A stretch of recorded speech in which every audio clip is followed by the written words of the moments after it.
Welcome to Liberty Tonight, the only pro-liberty late-night variety show. Hosted by Brian Piotr and starring King Libertarian. Special guests, hilarious commentary, skits, gags, and more fun are just ahead. And here's Brian. Good morning, everybody. Good evening, wherever you are in the world. It is freezing outside. Oh. At least I got some Founding Flavors coffee in my Afuera mug, and I'm sitting by a nice warm fire. Oh, put my hands out by the fire. That feels nice. Okay. We got a wonderful show for you this evening, full of games and entertainment, and a guest from Free State, Colorado will be coming here to tell us about his journey to free Colorado from the depths of communism. But before we do all these things, and before I take you on that wild ride, we must first pay homage to the king of all libertarians. We must hear what he has to say to us peons, the guidance that we must have for the weak to succeed. So without any further ado, please take a moment. Let's recognize our monarch and hear from the king.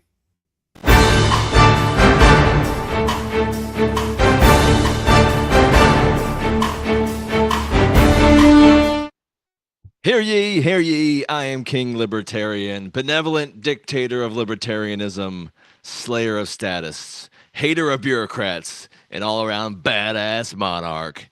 Now silence, peasants, the king is speaking. Sunday night, as we were all snapping out of our turkey comas and coming to the realization we'd have to go back to work on Monday, Joe Biden slipped in a sweeping, broad, an oddly specifically framed pardon to the smartest person he knows, his son Hunter. But if I had to guess, Joe wanted to pardon Hunter for the crime of making really terrible art and selling it at a premium. In all seriousness, 11 years lined up perfectly to when the alleged activities in Ukraine and selling influence to Daddy occurred. Some say Hunter had no business being on a board of an energy company. But to which Hunter replied, "What do you mean? I'm a crackhead. We have tons of energy." And speaking of selling something at a terrible premium, Haley Welch, aka Haktua Girl, is in hot water this week. Haley is known for being funny once, but somehow miraculously becoming famous while incredibly never being funny ever again. To round out this incredible career arc, Haktua launched a meme coin and scanned millions of dollars out of her own followers. At least, people who spend millions on OnlyFans models get some nudes in return. And speaking of scamming money, Doge is in full effect to slash trillions from federal waste. Elon and Vivek were making rounds in DC, and Elon had his son, Giga Chad Alpha Centauri Gamma, along with him. I know Elon is upset that his son is being transitioned to a girl, but with a name that's only symbols, I can't help but think his other son will become a trans alien very soon. The king has spoken, and now we return to Squire Brian.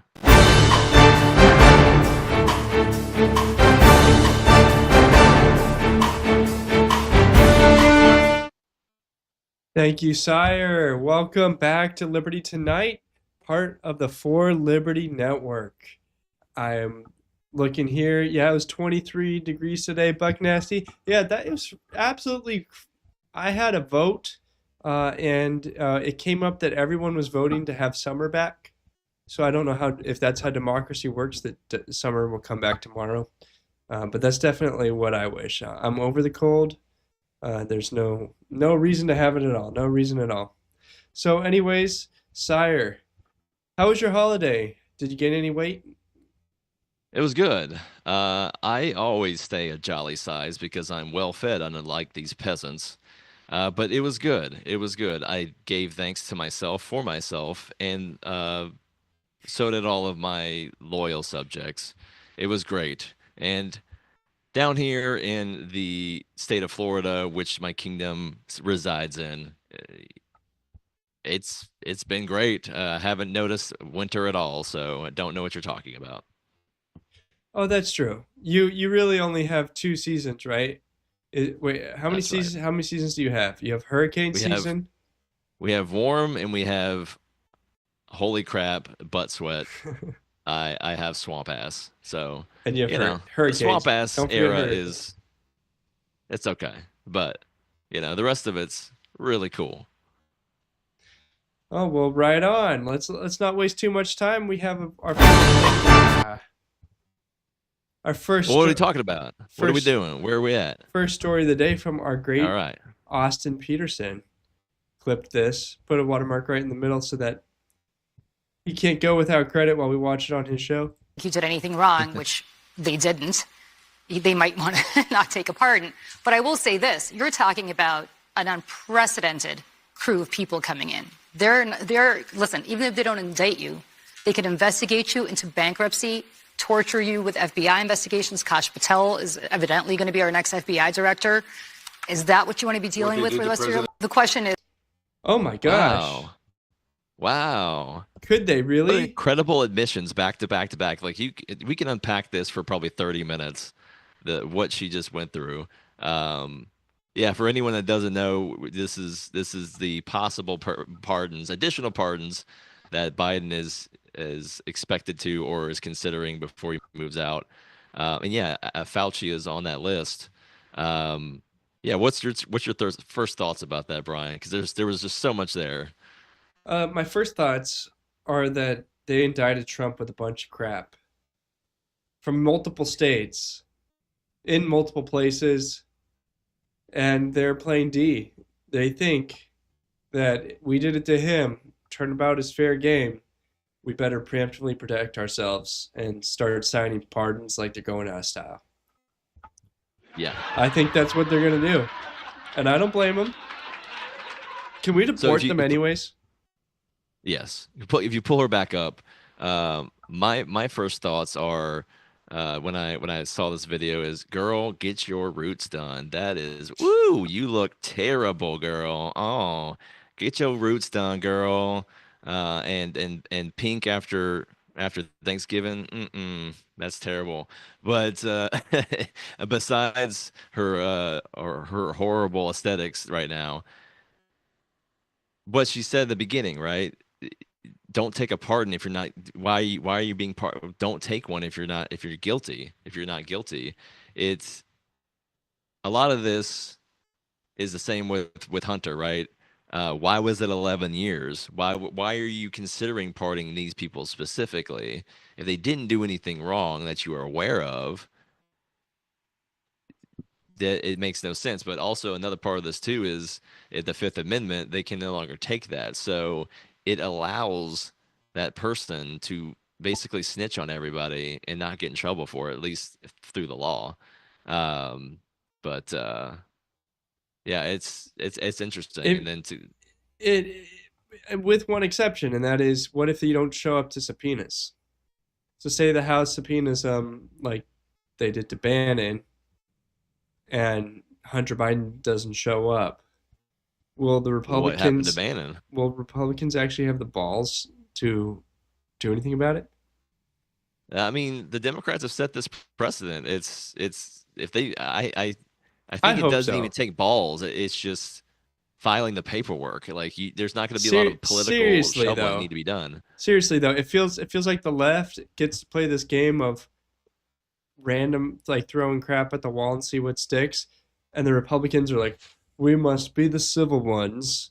We must not enforce the law on our enemies for whatever reason, man. Like they always let me down, those House Republicans. So I hope that changes this time. I hope that they start throwing subpoenas out everywhere, especially like Hunter Biden. Start asking him all sorts of questions. He was pardoned from getting those terrible the mask porcelain veneers to cover up his cracked teeth. Yeah, no, It's gonna be very interesting next. Yeah, what is it? How many days are we? Are we almost at 30 days? Well, a month out. Boy, it's gonna get interesting all the way to then, and then once he's in, woo, boy, it's gonna be the craziest party you've ever been a part of. That's for sure. What's coming down the pipe with this? Yeah, and you can pardon some people, but there was a lot of corruption, and there's enough that we can still go after. We can still have the COVID trials. Don't you worry about it, RFK Jr. Just because Fauci might be pardoned for whatever crimes he may or may not have committed, there's still another 200 bureaucrats that could be serving sentences. So That's let's. right. By the way, New York City in the other news today, not a very safe place. No. United Healthcare CEO got shot by a 22 long rifle bullet, tiny little bullets, and we don't know why. It definitely looked like a pre-planned assassination. And here's a picture of the guy. Yeah, Jake Gyllenhaal. Why would you do this? Donnie Darko wasn't that bad of a film, okay? This is Why would you kill this man? Manhattan is Gotham, man. Gotham City. Yeah. Yeah. And yeah, it's interesting too that this guy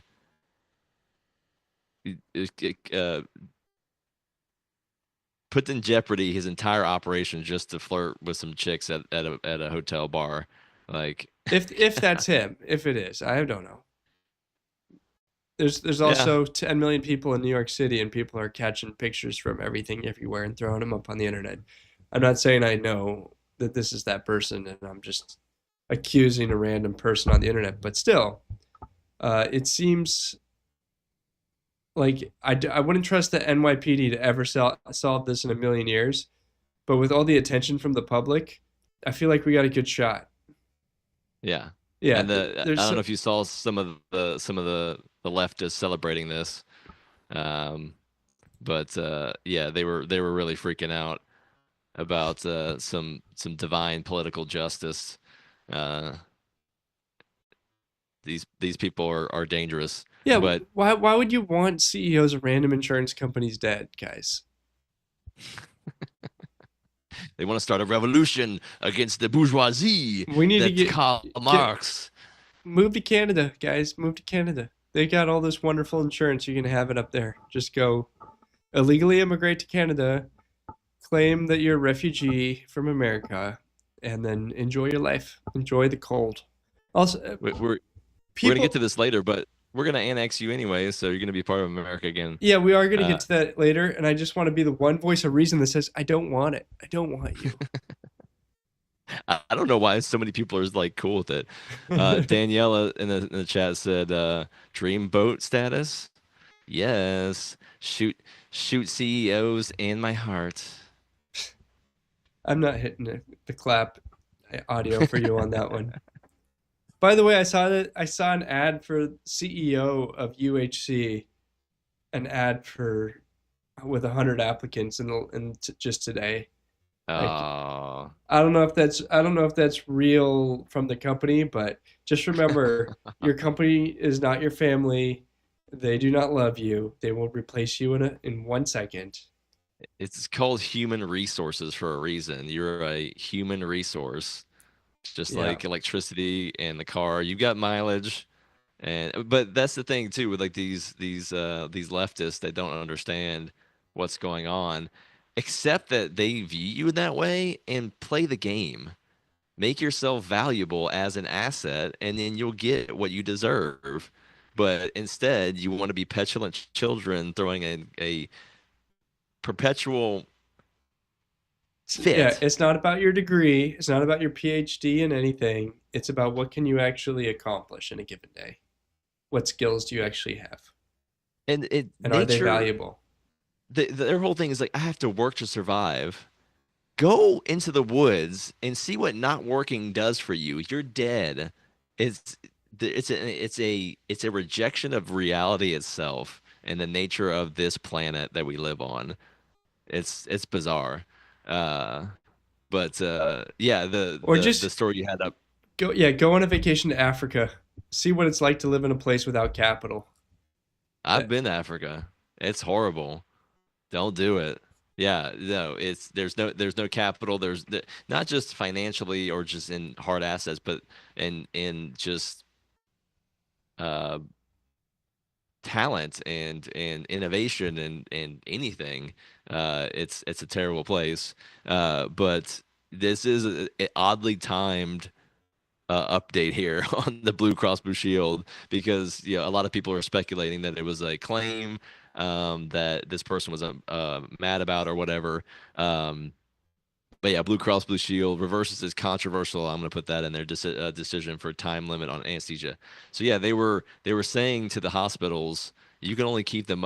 We only want them gassed up for so long. We only want to pay for a certain amount of them being under, no matter if you're done with the surgery or not. Can you imagine waking up and your chest is open and like, woof, we ran into problems. It took longer than we expected, and Well, your anesthesia's up. you also cannot stay under anesthesia forever. So I don't know Yeah, what Michael that. Jackson proved that one. Yeah, I will. I will help you out with that one. Yeah, kids, don't do methadone. Not even Yeah, once. I remember when that happened to him. They were saying, using anesthesia to sleep is like taking chemo to get a haircut. Yeah, rest in peace, Wacko Jacko. Hey, where were you when Michael was lost? Do you remember? What year was it? 2006? I don't I know. don't know. 2008? I don't know. I I don't I even was remember. I was playing a game. I remember You're someone playing a saying, game. yeah, I was playing a video game when someone said, Yeah, I was probably Michael. playing World of Warcraft, and then I was like, just dusted the Cheetos off my chest, like, oh, that's sad. Yeah. Anyways, Elon has come out of the closet, libertarian closet. Inflation throughout history has been used as a pernicious tax because it's like it's 1 degree removed, so people don't feel it directly. They sort of, and then the politicians will try to blame it on something else, but it's all about government spending. Inflation throughout history.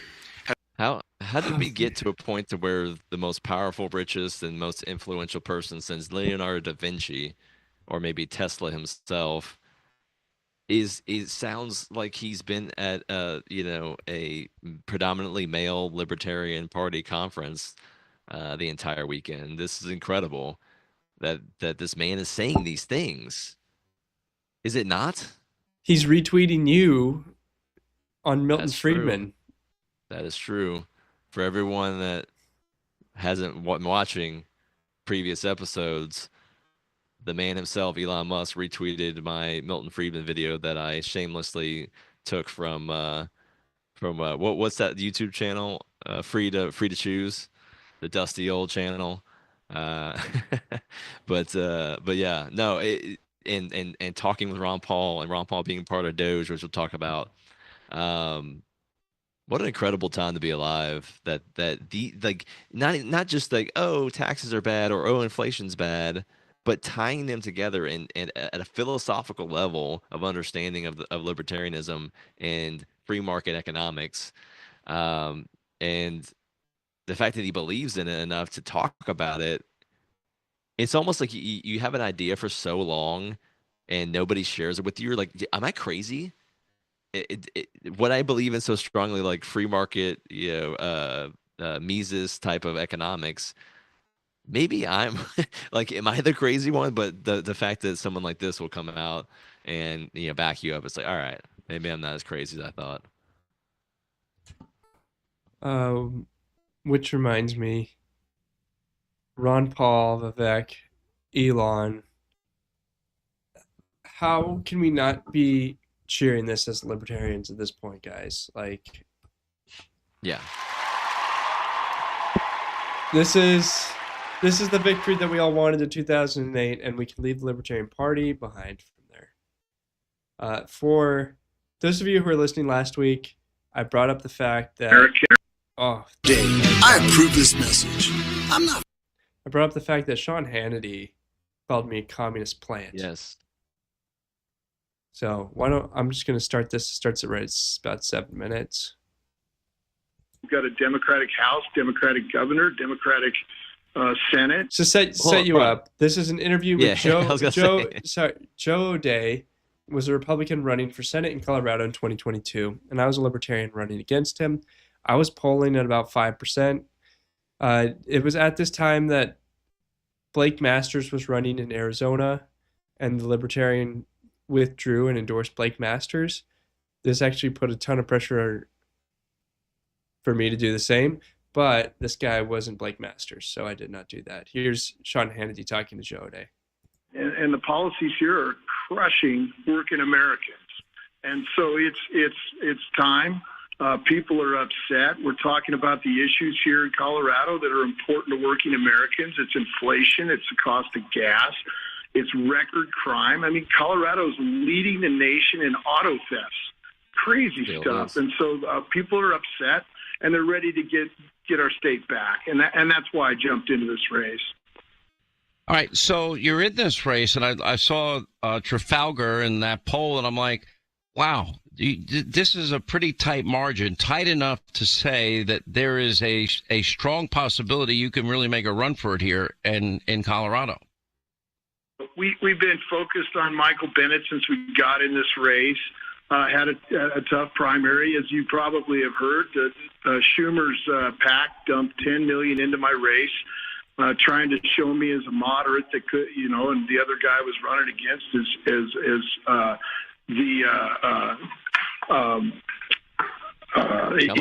Come on. He's the too conservative. I'm sorry, I should have started another minute later. There. And so he. No, I'm just talking about the guy who doesn't know what words are. He came out on the bottom. They actually got me. So Schumer's money pushed me to the middle. And now they're trying to tear me apart. He lost by 10 points, everybody. Saying I'm too far to the right again. So they're confused. They don't know what to do with my candidacy because I'm running on the issues that are important to working Colorado. So I'm looking at this Trafalgar poll. Let me ask you about this Brian, how do you say his last name? Potter or Piotr, something like that? He's running, I guess, as a Libertarian out there. And my guess he's taking votes away from you, not from Michael Bennet. If you put your numbers together with his, and he only has 5.2%, that would put you in the position of defeating Bennet. Who is this guy, and is he being funded by Democrats? I don't know. I'm not too worried about it. I would have totally taken Democrat money, just FYI. But I didn't get any. There you go, Sean Hannity. We're gonna clip this out and tag you. Our official response. What I did do is I got some highlighted quotes of Joe O'Dea and sent them to Donald Trump. I'm positive that he got them from me. I don't know if he may have also got them from other people at the same time.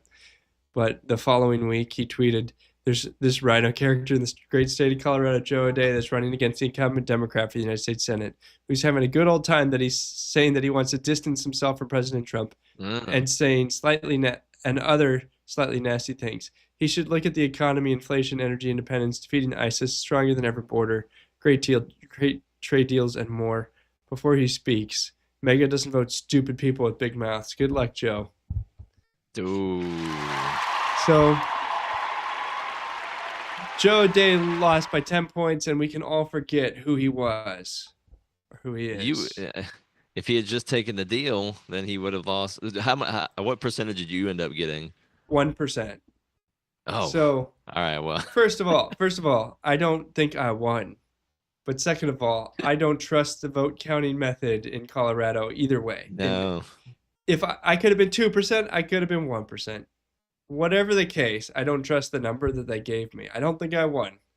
But, the Republican losing by 10 points could have been 15. The Secretary of State of Colorado, which we're having Brandon Moore come in to talk about Free State Colorado in just 5 minutes. She's kind of a disgrace and should be fired and is kind of a ridiculous person.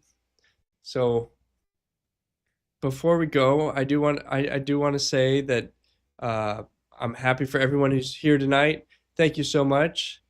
And when I come back in just 2 minutes, it'll be with our good friend Brandon.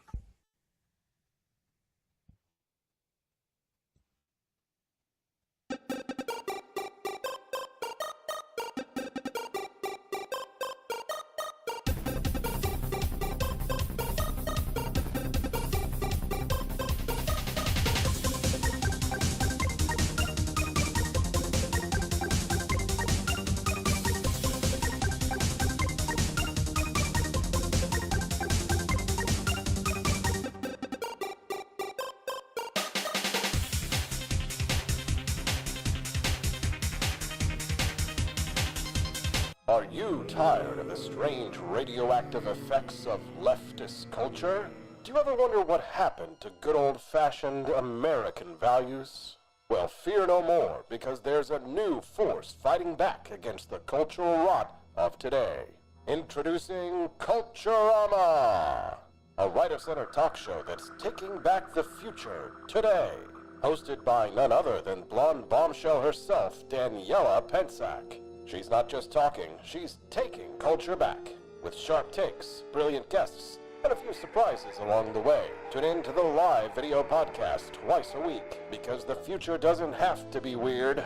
It can be Culturama. I think that the heart of my philosophy is much more libertarianism than well, that's the fashionable word these days, I guess. A conservative is no longer just that. He's a libertarian, and always has been.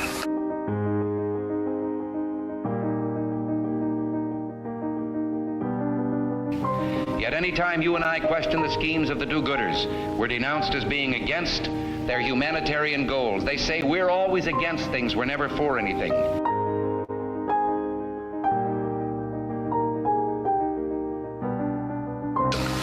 What is fascism? Fascism is private ownership, private enterprise, but total government control and regulation.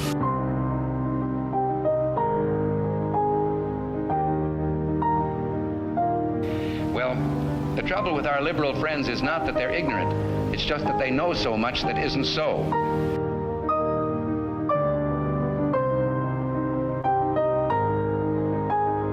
If we lose freedom here, there's no place to escape to. This is the last stand on earth.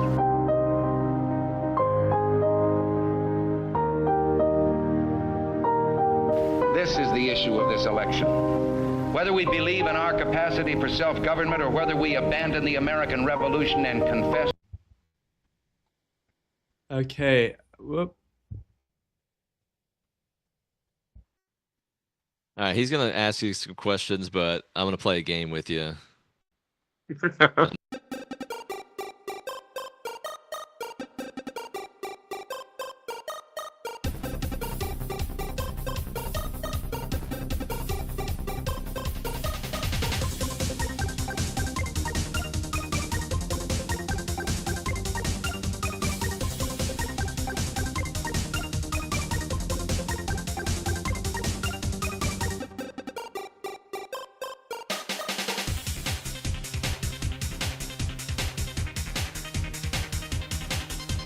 Are you tired of the strange radioactive effects of leftist culture?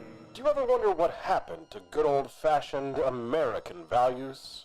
Well, fear no more, because there's a new force fighting back against the cultural rot of today. Introducing Culturama, a right-of-center talk show that's taking back the future today. Hosted by none other than blonde bombshell herself, Daniela Pensack. She's not just talking, she's taking culture back. With sharp takes, brilliant guests, and a few surprises along the way. Tune in to the live video podcast twice a week, because the future doesn't have to be weird. It can be Culturama. I think that the heart of my philosophy is much more libertarianism than well, that's the fashionable word these days, I guess. Hello, everybody. Welcome back to Liberty Tonight. I'm here with Brandon Wark. He is the founder of Free State Colorado and a true voice for liberty in the state. He knows everything that's going on. And Brandon, I have some questions for you. But first, can you please just tell us about Free State Colorado? Yeah, definitely. Brian King, thank you so much for having me on. I appreciate it. It's great to see a pro-liberty organization, pro-liberty network being broadcast all across the country. Good stuff. But, I'm a Colorado native fighting for freedom. This is my home. Going to fight to try and make it a free state as possible. on August or in 2020 during those COVID era, there was so much bad stuff going on, so much tyranny, so much authoritarianism. And I wanted to have a voice. I think like so many people, I wanted to say, this is wrong. What the government is doing is wrong. The governor of these public health departments. But who am I? Who are we as just individuals to speak? Who's going to listen to us? So I wanted to create a platform. I wanted to create Free State Colorado as a way to elevate liberty leaders across the state, to speak out, to stand up for what's going on. We need more voices for liberty, just like you guys. Appreciate what you're doing. We need voices of liberty all across our communities, across this great country, if we want to maintain and expand our freedom. All right. So how does it compare to, like, do you have any goals for Free State Colorado? And are they similar at all to Free State New Hampshire? Yeah, definitely. Free State Colorado right now is a little bit more decentralized than what's going on in New Hampshire. Definitely part of the inspiration, of course, with the name. But, I think Colorado's in a unique position. We're such a new state. People move here to be free, to leave their old lives behind, to create a new life for themselves. More than half the people in Colorado are not born here. They've moved here seeking this new life for themselves. So there's this kind of Western individualism, this frontierism of creating a new life and a new identity. And I think we have an incredible opportunity here in this beautiful state to kind of push that forward. In terms of goals, yeah, Free State Colorado runs a very strong legislative program every year. So every week we do a legislative live stream talking about all the bills coming up in committee hearings, so people can show up, speak out, exercise their voice, and push back. But also just elevating liberty leaders across the state, really trying to build this community, build this decentralized network of pro-freedom people, and create a community, create this liberty lifestyle here, and try and really identify and create this Colorado identity, these Colorado values of freedom and individualism and free markets. Brandon, got a question for you. How much do you love Jared Polis, and why is he the best libertarian governor of all time? Go. Jared Polis is a tyrant who belongs in jail. He has violated the public trust. He has done so much to wage war on Colorado's liberty over his tenure. It's crazy. He's a Democrat governor, loved by the likes of people at Reason Magazine and the Cato Institute. These Beltway libertarians, they absolutely love him. And it's crazy when you look at Jared Polis's record, because he has an anti-cannabis record. Cannabis is this, marijuana is the shining example of liberty for so much of the Democratic left, so much of the Democratic youth. And you have Jared Polis signing into law anti-cannabis legislation, of course, all the anti-business and anti-freedom legislation and just policies during COVID. But it's real unfortunate to see Jared Polis get this reputation as a libertarian. And, I think Jared Polis is a smart man. He knows that liberty is popular, that Colorado is a very libertarian-minded state where people want to be free. They want to live the lives of their own volition and choosing. So Jared Polis latches onto that idea and tries to market himself in that regard. But it's up to us here in Colorado to tell the truth about Jared Polis and make sure that he does not become president, because that is definitely his plan. Well, yeah, good luck with that, Jared. I do have one important question, and that is, with the Trump administration and really a libertarian national leader, like all of the leadership on the national level, as this far right libertarian swing going on right now, will we see a backlash in the state of Colorado? Will Jared Polis be someone that we miss as governor for being moderate because of what might happen next? That's a great point. Jared Polis, the mayor of Denver, Mike Johnston, they're really painting themselves as resistance figures to the new Trump administration.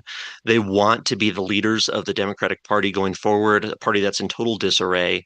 And so we do see a lot of people making very bold, strong statements. The Denver mayor, Michael Johnston, threatening to use the Denver police and line up 40,000 Denverites in support of illegal immigration in the city to fight back against Trump's deportation plans. So there's a lot of backlash, I would say, already happening. They're trying to posture themselves, the Democratic leadership here in Colorado, as this resistance type figures. But I think it's falling on deaf ears. It's falling flat. Mayor Johnston in Denver, for one, has just been lambasted by the Denver Post, Denver's last remaining newspaper that's extremely left-leaning.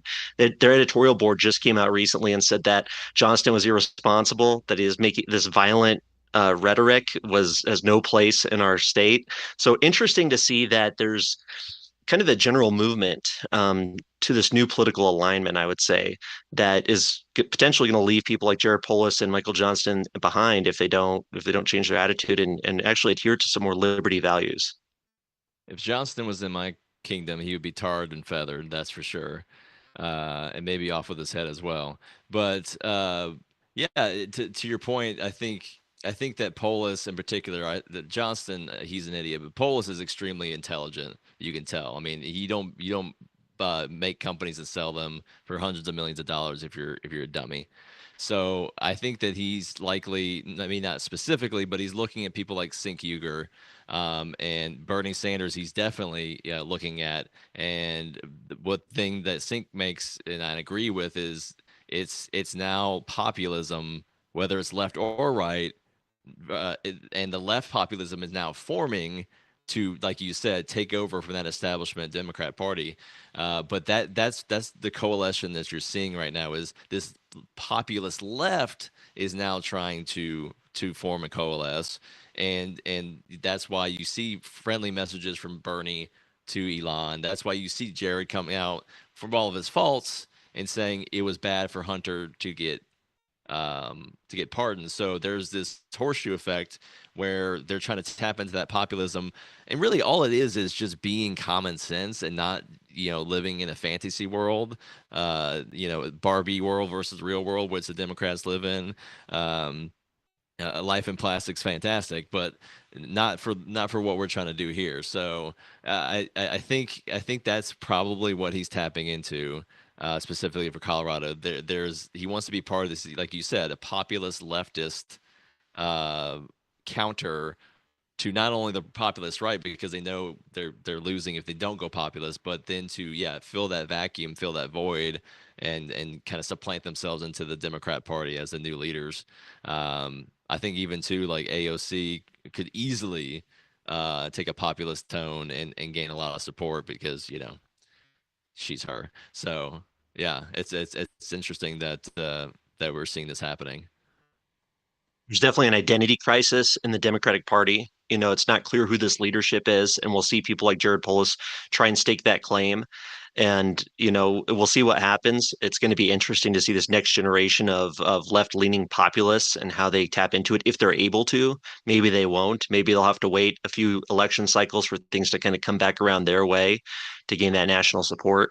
But Brian, to your point earlier too, I am worried about who comes after Jared Polis for sure. We have people like Phil Weiser, even Jenna Griswold, far left authoritarians who make Jared Polis look like a moderate. And unfortunately, unless liberty-minded individuals get involved in the Democratic Party, I know that might sound like heresy, but unless it happens, I think we might see the worst of the worst rise to the top. But if you're in a blue district, I'm a libertarian, a big L libertarian, a small L libertarian, both. But I have no qualms about, if you're in a deep blue area, register as a Democrat, run as a Democrat. Why not? Let's move the Democratic Party more towards liberty. It's going to evolve and change just like everything else. So why not towards this more pro-liberty type of movement? And the same with the Republicans, of course. I mean, that's been a big thing here in Colorado that I've been working on, as well as the Libertarian Party, to try and move the Republican Party closer to that liberty message. And I think the Democrats might be ripe for reform as well. Well, I have seen it on Twitter with Elon suggesting national ID to vote. If that actually passed, that might on its own make Colorado a completely different place. If you don't have a month for potheads to sit on a ballot, like they have to show up and vote with an ID, like that's 10 points for all sorts of different races out there. Could be a huge difference. Here's the real question though. In the past, politicians used to fake being straight because a gay man couldn't win office. Is Jared Polis doing the same thing in reverse as a Democrat? Is Jared Polis really straight? He's just faking it as a gay man so that he could be governor. I mean, if you've seen the guy talk, if you've seen him walk around in person, I think that would answer your question right there, Brian. So you've heard it here on the show, guys. Jared Polis is probably gay. You want to play a game? We'll play a game right now. Let's play a game with Brandon. I'm gonna say a name or a word, and Brandon, I want you to say the first thing that pops into your head. And Brian, feel free to pop in with a word if you want to as well. So let's use Colorado politics, and we'll transition into other things. So first word that comes to mind, Jenna Griswold. Corruption. Corruption. Okay. Joe Biden. Corruption. All right. Vladimir Putin. I mean, tyrant. Yeah, absolutely. And then I was gonna say Zelensky, but I think you're just gonna repeat tyrant again. Zelensky is what do you think? Zelensky is a crisis actor, basically. He's a good belly puppet. dancer too. He's a puppet. Zelensky doesn't like have his belly thoughts. dancing videos that he has out there, where he's in patent leather and stomping around. Yeah, you not seen that one? That's yeah. a good one. He had a TV show, right, for years. Yes. So there's Yeah. lots of content out there that we definitely have not seen enough of. This is a PG-13 show.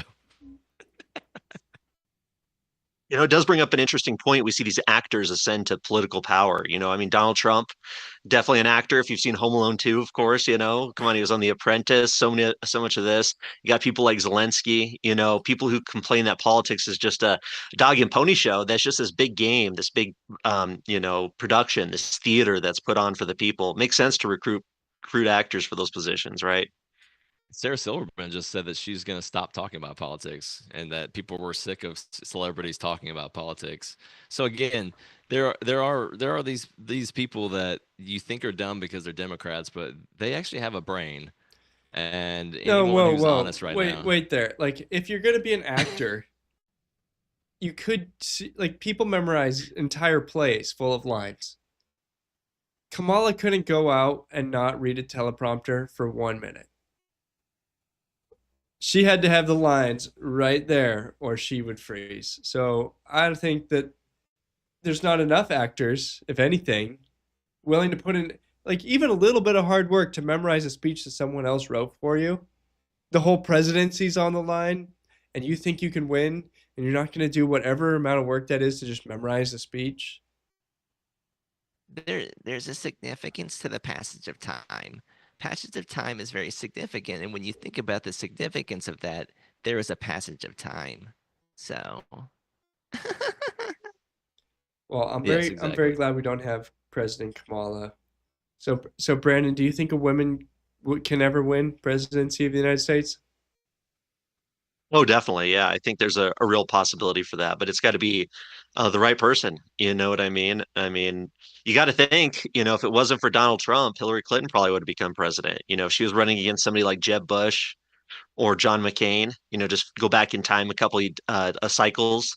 I mean, there's a good chance Hillary Clinton would have became president against a much weaker candidate. Right, but Sarah Palin. Is it going to be Laura Trump? Somebody on the right next time, to be determined. I feel like Kamala didn't really compete for it, and the reason why the Dems have put up women is because they've chosen women. That they're super delegates and their stranglehold on the party. They get to choose their candidate. They don't have democracy in the Democrat Party. It's to be determined if a woman can make it through a Republican primary with 20 different candidates. Obviously, several have tried already and didn't fare well yet. But I guess that's to be determined. But they're not a neocon like Haley. Maybe they'll have a shot. Maybe Tulsi will come through and take a shot at the Republican nomination. Since you're here, Brandon, why don't you listen to this and then we'll hear what your opinion is about Kash Patel. States government. We don't know what will happen with the Hegseth nomination, but you put together Tulsi Gabbard as DNI, John Ratcliffe, another loyalist at CIA, Kash Patel at the FBI, Pam Bondi at Justice. You have the makings of, you know, a not so slow motion authoritarian takeover of the United States government. So that's MSNBC's take on it. What do you actually think? How do you like these nominations so far? What do you think of Kash Patel? I don't really know anything about Kash Patel, to be honest. I focus entirely on Colorado politics, do my best to ignore national politics. So I'll apologize for that, but I think it saves me a little bit of brain damage by not focusing on national. But there's some serious concerns, really. Don't get me wrong, I'm happy Trump won, but at the same time, Bondi and some of these other people there are pretty authoritarian. There's a lot of anti-gun members of Trump's cabinet, and I think it's going to be the responsibility of the Liberty Republicans, the Tea Party Republicans, the Rand Paul types, even Mike Lee and Thomas Massey and some of these others to make sure that the worst don't get through. We've seen some great social media outcry preventing some of these neoconservative, total authoritarians from getting nominated for cabinet positions. But nonetheless, the battle's not over. Trump, unfortunately, you're talking about candidates for president in 4 years. There's a limit to the amount of talent out there. So maybe Kash Patel is a good one.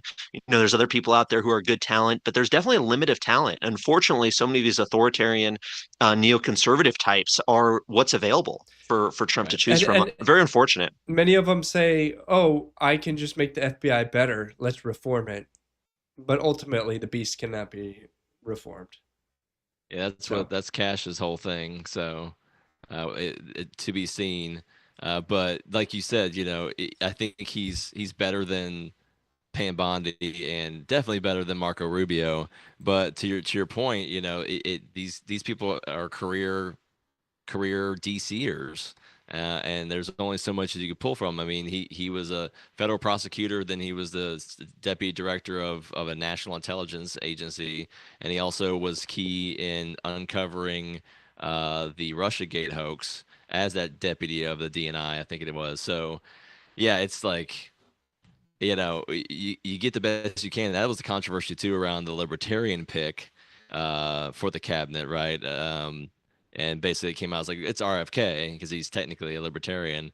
And, a lot of people were like, no, it can't be. But a lot of people did make the point. It's like, okay, well, name a pure libertarian or a very, very libertarian person that would be, qualified to run any of this stuff. I mean, he's too old, and they need Rand in the Senate. They need Massey in the House because they can't give up too many seats. So other than Rand and Massey, who else were we going to throw up there that could be qualified for any of these positions? It's not a huge Javier bench. Milei, can we draft him? Yes, you got to learn English first, I think, though. Oh no, he knows English. He doesn't interview in English because he doesn't want to say something as the head of state that's mistranslated because his English isn't perfect. That's a totally autistically libertarian thing to do. That man is representing us well. Afuera. Ahora afuera. Yeah, it also probably looks good politically to only speak Spanish for all the people at home, right? Yeah, I guess since you don't follow national politics, international is just right out, right? Totally, yeah. International politics is like Wyoming for me, So Brandon, do you need any care? You need any libertarian care packages? What are the things that are illegal in Colorado these days? I could probably buy some 30-round magazines, some flavored some flavored tobacco. So I was gonna say Denver's caged chicken eggs. Oh, that's terrifying. Yeah, list some of that up, Brian. No, 100%. They're trying to ban. So January 1st in Colorado, eggs from caged chickens will be outlawed. You got to be cage free, just like California. Unfortunately, Colorado's on the same little scale of emission standards and this green agenda that the RVs, big Class A motorhomes, Class C motorhomes, some of these bigger vehicles, we're going to see those be outlawed in California. Colorado's only a couple years behind, unfortunately. So there's some bad stuff there. Denver City Council will be voting Monday to ban flavored tobacco products. That's something I want to try and fight. The list goes on and on. As you said, 30-round magazines. They try every legislative session, which we got another one starting here in January, and there's going to be more bans, more restrictions on our lives, and it's so unfortunate. But I truly believe fighting at the local level is where we can make the biggest impact. It is interesting to see what's happening in some of these other places, but what's happening in our city council meetings, our HOA meetings, our county commissioner meetings, our school board meetings. That's where we can have a huge impact, use our voice, stand up, and actually make a difference. And it's good to know other pro-liberty people in your community, in your neighborhood. And if you can get organized, you can help control the city council or make it have influenced it to be more pro-liberty at the very least. Maybe cost a bad candidate their opportunity to be mayor. I mean, that's real political power that can be exercised at the local level. So, that's my rant in terms of that. But I think, just to get back to what you're saying, I think RFK for Health and Human Services is a great pick. Fighting some of those changes, I think, on some level. Don't get me wrong, I don't want more restrictions. I don't want more regulations over our lives. But nonetheless, pushing back against the big pharma's capture of our American government, the regulatory agencies, that capture that's taken place could be a huge opportunity for victory there too. So, we got some opportunity. I think we're all optimistic about where Trump's going to be taking us. But nonetheless, eternal vigilance is the price of liberty. We have to keep a watchful eye on all of these people and do what we can, especially at that local level, to really ensure that we have a pro-liberty community to live in. And the only thing that evil men need to do to prosper is for good men to do nothing, correct? Denver is the only place maybe on earth that you can buy mushrooms but not flavored cigarettes. So that's just to give you an idea of what's happening down there in Lodo.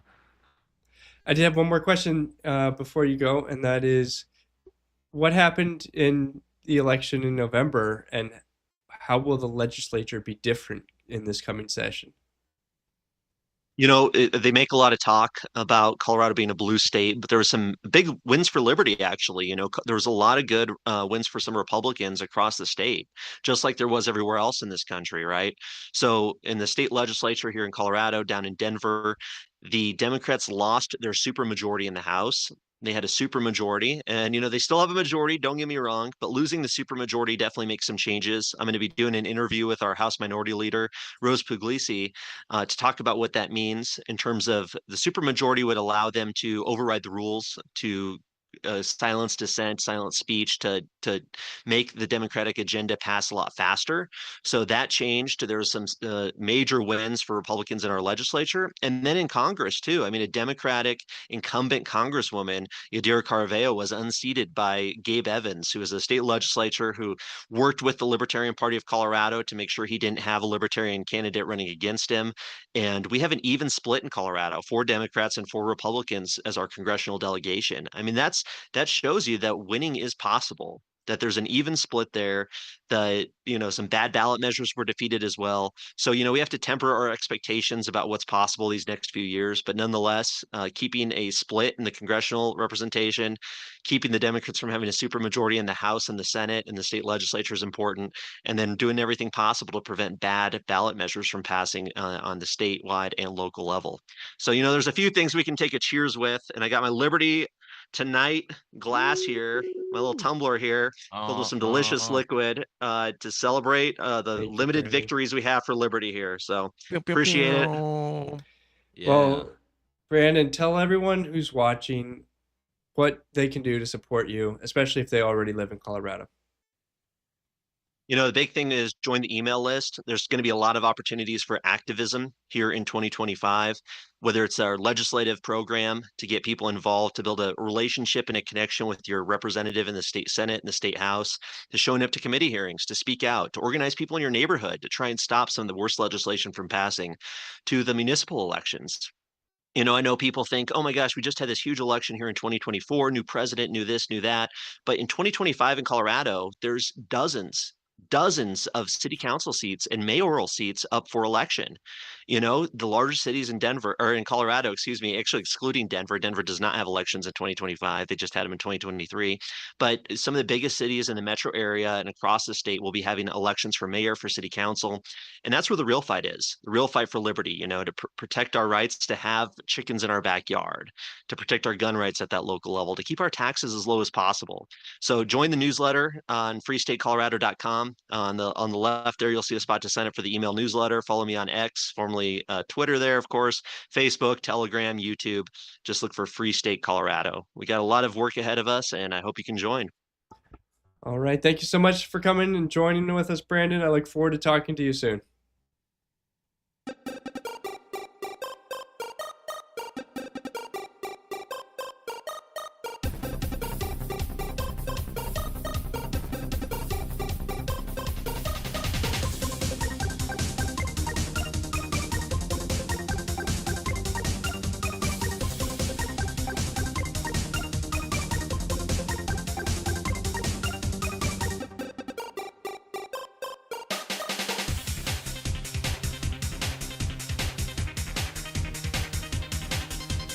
Are you tired of the strange radioactive effects of leftist culture? Do you ever wonder what happened to good old-fashioned American values? Well, fear no more, because there's a new force fighting back against the cultural rot of today. Introducing Culturama, a right-of-center talk show that's taking back the future today. Hosted by none other than blonde bombshell herself, Daniela Pensack. She's not just talking, she's taking culture back. With sharp takes, brilliant guests, and a few surprises along the way. Tune in to the live video podcast twice a week, because the future doesn't have to be weird. It can be Culturama. I think that the heart of my philosophy is much more libertarianism than well, that's the fashionable word these days, I guess. A conservative is no longer just that. He's a libertarian and always has been.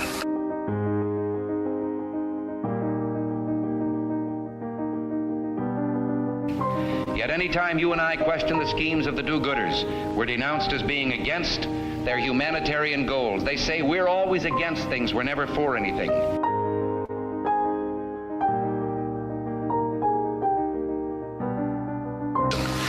What is fascism? Fascism is private ownership, private enterprise, but total government control and regulation.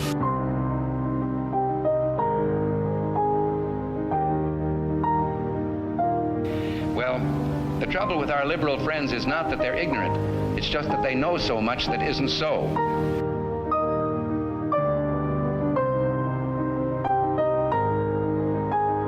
If we lose freedom here, there's no place to escape to. This is the last stand on earth.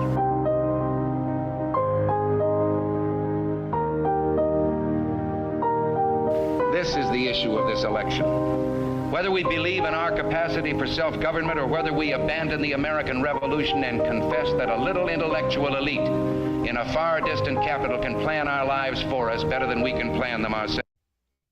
Hello, everyone, and welcome back to Liberty Tonight. I'm Brian Piotr. We are part of the For Liberty Network. Proud to be a part of it. If you go to forlibertynetwork.com, you can join our show, get access to the behind-the-scenes community for all three shows on the network. That is Culturama, Wake Up America, and Liberty Tonight. Before we go further into news, I do have a special guest coming in, our good friend Axel Brones. Let me bring him in to just ask him some questions. Hey, Axel, thank you so much for being able to be here tonight. Thank you for having me, Brian. The deep state seems to be very interested in stopping Trump. What's going on? What's going on? Oh, okay.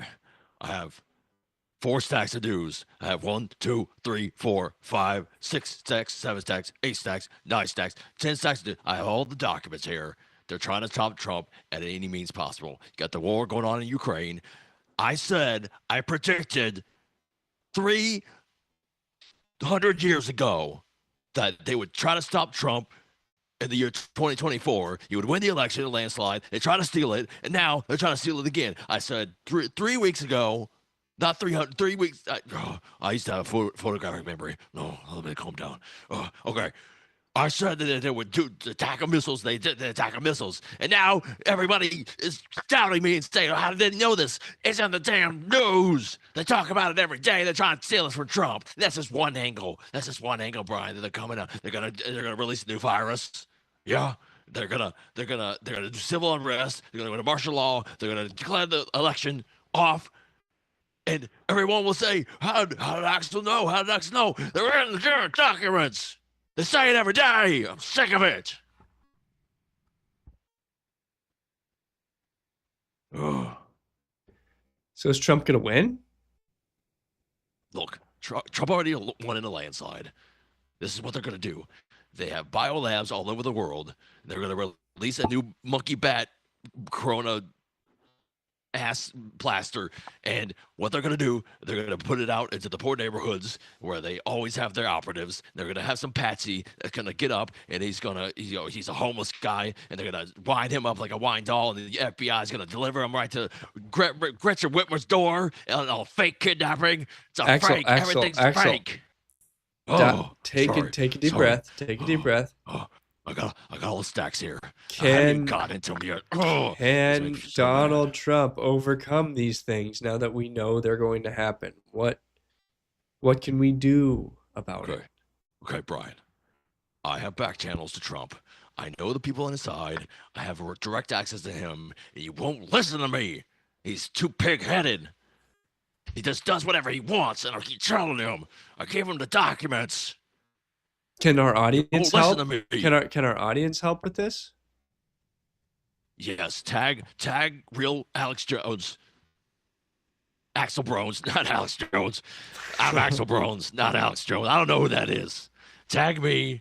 Tag President Trump, the 47th, the 45th president, the best president that we're ever having in our lifetimes. He's going to deliver a new renaissance. Doge is going to come in, Elon Musk, and everyone's all distracted with that, and Hunter Biden getting a pardon. They're about to release the viruses.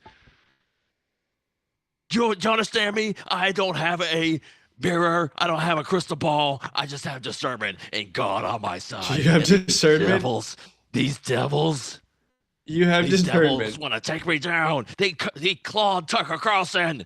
I told Tucker that was a demonic attack. Were you at somebody's house, Tucker? Were you at somebody's house and they touched you? Oh, it's all spiritual. I'm so sorry, God. Oh, I'm so sorry. I pray to my Heavenly Father to relieve me of these demons. Oh. In the name of Jesus. In the Father, and the Son, and the Holy Spirit. Be free. People call. I take calls every day, and everyone says, "Thank you, Alex. Thank you so much for what you do." No, I didn't do anything. Thank you. You're the one that keep me on air. They tried to throw me in jail. They tried to take my operation. The FBI was here trying to shut me down 3 times last 3 months. All right, I'm from Central Texas. My whole family's from Texas. Colonel Travis is my uncle. He fought the Civil War with the Mexicans. My blood runs deep. My blood runs red. My blood runs wild. And I don't be damned that these NWO maggots take my country from me. I got children. All right, Axel. I really appreciate your time here today. I think that's about it. Is there anything you want to say to your fans before we go? I'll let you go. Go buy some supplements. Yeah. Go buy some supplements, everyone, at thefordlibertyshop.com. All right. I'm just putting on some beautiful music. And we're going to watch this video right here real quick.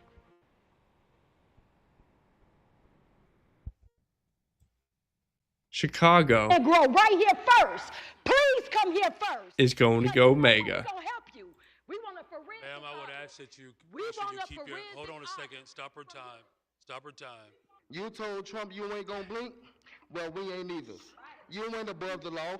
And where you gonna run to when Trump pulls that Trump card out on you?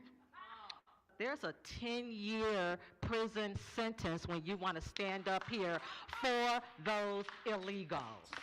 You all sit up there and said you will not allow Trump to come in here and get these illegals. Yeah, you can smile. We're in a $1 billion deficit. And you spent half of our money, half of that on illegals. You campaign and double down that you would not raise property taxes. I ain't gonna do that. You campaign went around doing that. And here we are right now. You wanted to raise our taxes $300 million. They shut it down. Now we back here for $150 million. Okay. See, this is what we asking now. Since you want to crash out, some of y'all say y'all willing to go to jail for it. Trump, Tom Homan, make an example out this Negro right here first. Please come here first, because you know what? We're going to help you. We want a forensic. Ma'am, I would ask that you keep your. Hold on a second. Stop her time. That's a little quiet, but you get the point. People spend millions of dollars to win these city council seats in Chicago just to be at the head of the dumpster fire, man. Like, this place, I don't know why anybody would want to be running it. It's in arrears, billions of dollars, huge deficit. There's no benefit. I don't understand why you would want to to raise millions of dollars to go be the head of the sinking ship, go be the captain on the sinking boat. Yeah, it's Chicago. It's the mob capital of the world, and yeah, they're just keeping it going. It's not about being on city council, not about being the mayor. It's about being connected into what really makes you have money and power, right? I guess you do get to bleed off some cash on the sinking ship, but that's like making your way to the Titanic when it's headed towards the iceberg to try to steal the grand piano. Yeah. You could get away with it. It could also be right. you going to jail at the end of this trip. You hit the iceberg, and that's just it. Absolutely. We are on the For Liberty Network here. Thank you everyone for joining us, especially on Rumble. If you're over there on Rumble right now, hit that like button, give us a follow, and consider becoming a monthly subscriber or shooting us a Rumble rant in the chat. I will read almost anything that you write in there, almost anything. I am King Libertarian at King Libertarian on X, along with Brian Piotr at Brian_Piotr on X. Like I said, we are on the For Liberty Network, and we are hosting a great website called For Liberty, or forlibertyshop.com. Oh, yeah, imagine that. All of our beautiful merch. Yes, absolutely. And if you search Liberty Tonight, you find our exclusive. Now, this pop-up is actually not a pop-up that you want to exit out of. To spin the wheel, you put in your phone number. You actually could get 20% off of any of these wonderful products. And we have quite the collection here for Liberty Tonight. Those whiskey glasses you just saw, which as I 6'6", 150 IQ White Bear on YouTube just commented some arm shape. I'm assuming he's saying I just bought one of these glasses, if I'm interpreting that correctly. That sounds right to me. It sounds right to me. Welcome people from YouTube. We haven't been banned for this stream yet today, but if we do, head over to rumble.com. That's where we interact with everybody. Liberal Tears, Doge, Freedom Never Sleeps sweatshirts. We got it all, and then a little bit more. Yeah. Now, if we head back to the news, we have some beautiful things for you. Do you remember James O'Keefe? He used to run a shop called Project Veritas, and then they booted him out. Well, Project Veritas hasn't given up on doing good things, and even though O'Keefe isn't there, we still follow him, and they actually did produce something pretty funny. This incredibly... Now we're just having to get the money out as fast as... Oh man, that hurt my ears. This guy from Senior Special Advisor for Implementation at the EPA. Sounds like a fake job. It is. He's bragging about stealing our tax dollars and sending them to his friends. Possible before they come in and like pop it. It truly feels like we're on the Titanic or throwing like gold bars off the top hatch. Who are the gold bars going to? Nonprofits, states, tribes. We gave them the money because it was harder if it was a government-run program to give the money away. If Trump won, and because it was a insurance policy against Trump winning. Until the Trump people come in and tell us we can no longer give out money. I do environmental, climate. We don't need to watch the whole 5-minute thing. That's the summary right in the beginning. Yeah, it's. I guess Project Veritas learned one good thing from James O'Keefe, and that's how to get on Grindr and honeypot gay men into giving you ridiculous. It's nearly always a gay dude that's spilling the beans because he wants to get into the the pants of the person that's setting them up, right? I feel like are we done with pretty women setting up straight men to talk? Now it's just all gay dudes. Is that everybody in DC? They had to just swap out the beautiful Russian women for attractive guys that will let a gay guy hit on them for information. This is bizarre. Well, as long as they're going to do it, we should take advantage of them. Yeah, and the special advisor for implementation. That's exactly this type of things that Elon and Vivek are talking about with Doge. Like there's this guy shows up to the office once. Actually does. He shows up to the office once every 2 months, and otherwise, probably posts memes on a Slack channel. Even if that, I don't think this guy does anything. Just scrolls Grindr all day.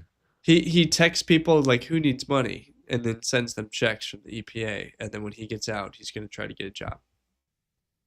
Jeez. And I hope that we get rid of all these people in the EPA.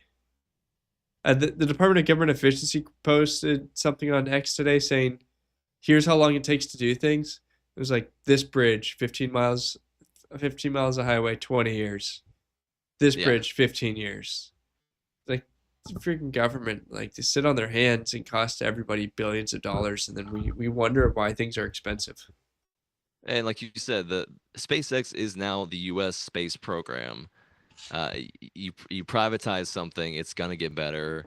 And Elon's friend, I can't remember his name, the guy who just he's run 2 space missions for SpaceX, where he went to space with other astronauts, and one of them was the highest altitude since the Apollo missions.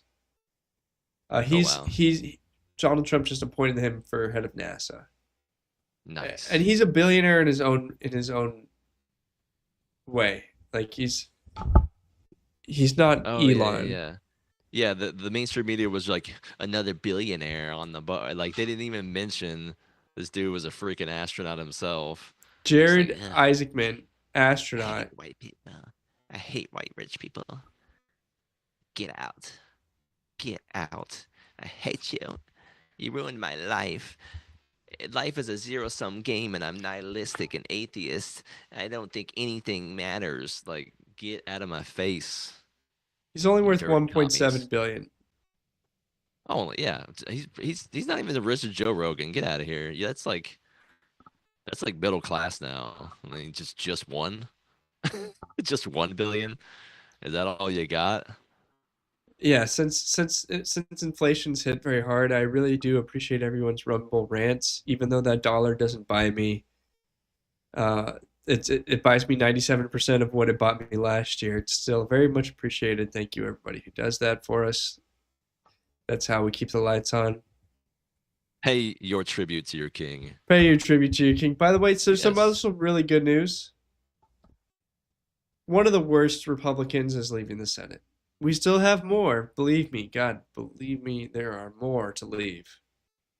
The turtle could leave us any day, right? But let's take a victory lap when at least we get one, and that is say farewell to Mitt Romney. The senator from Utah.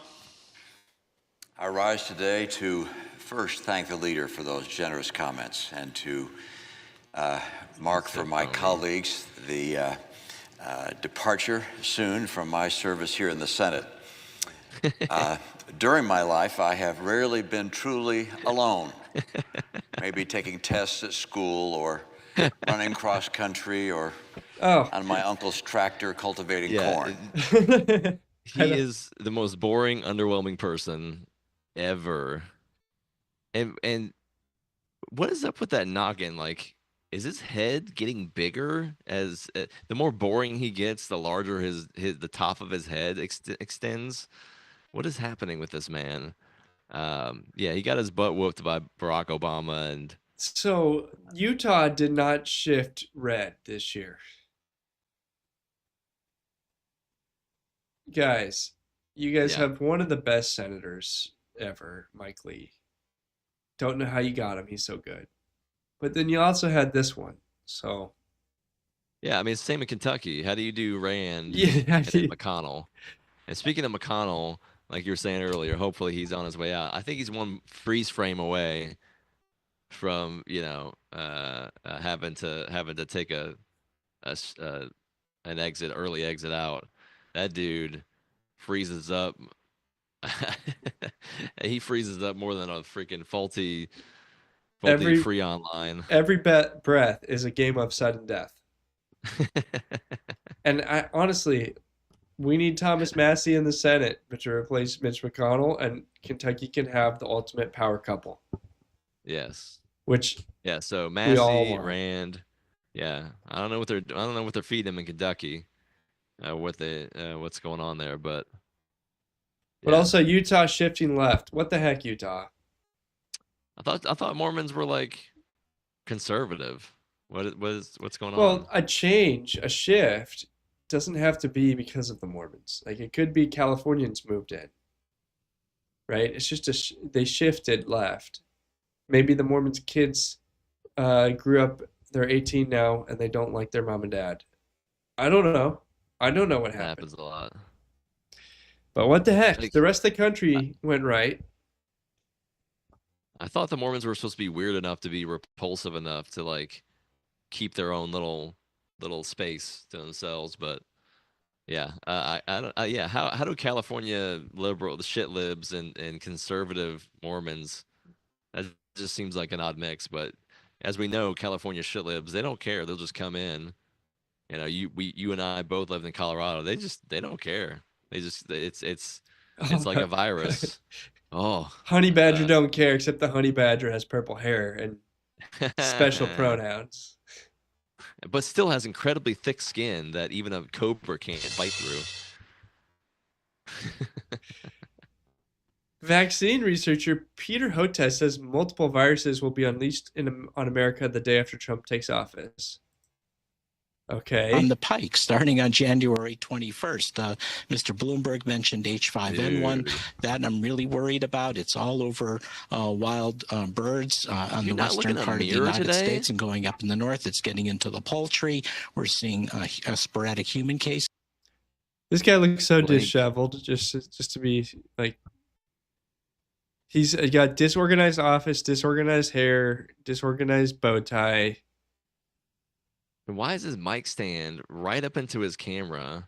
This is not the demeanor and the behavior of a person that's not only first sane, but who is calm, who is not under distress.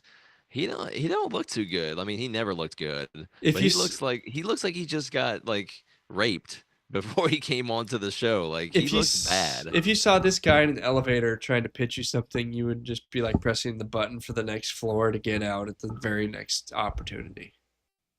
Yeah, as the clip goes on, he doesn't blink. This is no human transmission yet, but that could happen. It's in the cattle, it's in the milk. What is and that's this? Just the beginning. We have this another look major is wide. I mean, you were doing it last week. The wide-eyed SARS in 2002, SARS-2, COVID-19 in 2019. That and then they're talking. The COVID-19, and it's in the chicken, it's in the poultry, it's in the beef. Yeah, everywhere, and that's not only the only thing you need to worry about. But get your vaccines for everything. Like,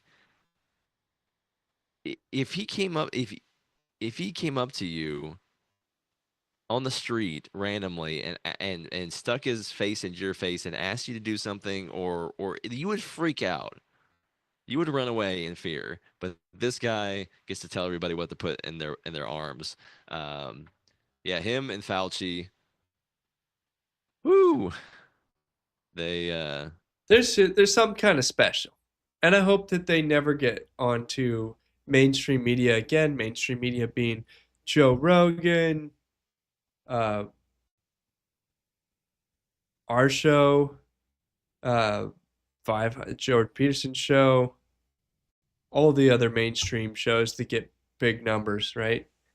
By the way, I want Hotez to do what Fauci did and go out in the street in Chicago or New York and try to sell black people on a vaccine and get completely schooled, just like Anthony Fauci did. That guy, he was like, it ain't enough.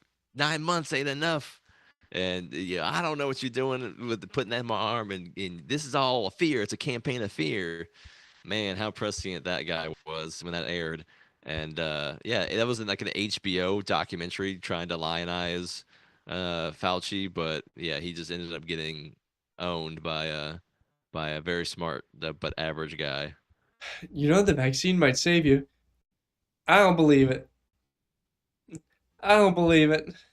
Yeah. We can get all into that. I don't know. We got one viewer on Twitch. Welcome. viewer on Twitch. We are very You are the one. We are very happy to have you. I'm glad we went through the effort just for you. You matter. And I hope that you don't get the Fauci Holding ouch. down the fort. Hey, we got a beachhead on Twitch. To reward you, Twitch viewer, here's a fart on CNN. The purse is with the legislative branch, not the president. And I do want to ask you, because of your work on the January 6th committee. That power of the... Catch it? Yeah, it sounds like her undies may have caught it. That is...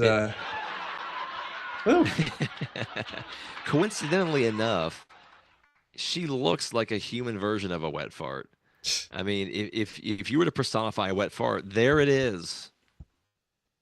There's a wet fart monster that's on TV, and it happens to be a Democrat from California. No coincidence there. Why does a woman look like that get to decide whether or not I can have a plastic straw? Or an RV. Or an RV. Or flavored cigarettes or anything. Now, yeah, you see here, you stupid peons, the plastic straw in a paper wrapper, that's bad. But the paper straw in a plastic wrapper, that saves all the fishies in the whole world. Freaking retards. And yeah, you look at her, if you look at her face when it rips, it's classic right there at the end. She kind of smirks and her mouth kind of curls up. Yeah, she know who done it. Whoever smelt it, dealt it. Whoever she. We do have a president that's similar, very similar. Probably wearing allegedly when he was at the Vatican several times in front of the Pope, and then getting off the airplane. My butt's been wiped. My butt's been wiped. Allegedly from the Secret Service detail. I don't know if this has recently happened, but running around the White House like a ghost in the night, in dementia fits. When he didn't get what he wanted, he would intentionally poop his pants as a punishment. He enjoyed, being laid on his back and his feet being put up and baby wipes and a new diaper put on. So this is the president of the United States, and here he is in Africa, having to be led around. We didn't save it, but there was a meme that somebody made that was like, Nigerian prince gets payday, because Nigeria got $1 billion of aid from us or something like that from Joe Biden. This is just, and he's like, "What? Watch! Oh, he almost ate it, old man." Yeah, for a world leader to have to so diligently look after the physical health of the American president, like what signal does that send to connectivity in Africa about America? Him being the head of state, we're a broken old bitch that's just been whipped to death. That's what it is. Yeah, here's him falling asleep. On one hand, everybody knows that Trump's coming to office in a month, and that true. this is a temporary thing. This is something about the passage of time. It's significant. It's significant about something significant about the passage of time. And Biden seems like he's going to be napping through some of the passage of time here, and yeah. Such is life. This is the guy that's gonna issue a bunch of pardons, including himself. I am predicting right now that Joe Biden is definitely gonna pardon himself, because the only reason he pardoned Hunter for exactly 11 years is because when all the corruption started, and they know if now that Hunter is pardoned, he can't invoke the fifth. And then he can squeal on everybody, but it's gonna be Jim and Joe. He's gonna pardon his brother, and he's gonna pardon himself at the very least. And I think maybe this whole Fauci thing was kind of a distraction to throw that out there. But